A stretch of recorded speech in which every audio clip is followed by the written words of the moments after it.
আসসালামু আলাইকুম, মারুফ electric and স্যানিটারির পক্ষ থেকে সবাইকে শুভেচ্ছা অভিনন্দন।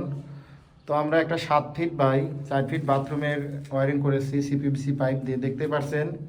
এখানে কিন্তু দুইটা ভালো মানের কনসিল স্টপ কল দিয়ে আমরা মিক্সার শাওয়ার বানিয়েছি। এই যে সিলিংয়ে শাওয়ার হবে, তো আমরা কিন্তু সুন্দরভাবে বানিয়েছি। এখানে শাওয়ার হবে।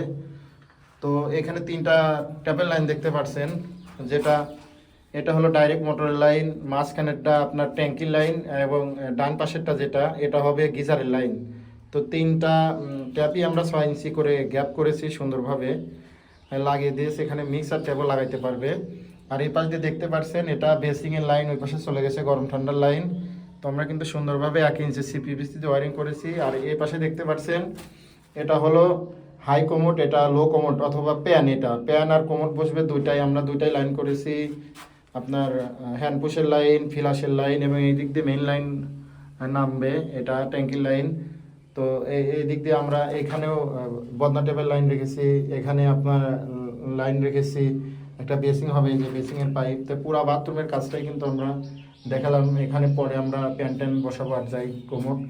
তো পুরো বাথরুমটাই আমরা কিন্তু সিপিভিসি দিয়ে ওয়ারিং করেছি 1 ইঞ্চি। সবাই 1 ইঞ্চি দিয়ে ওয়ারিং করবেন, পানির প্রেশারটা ভালো থাকবে।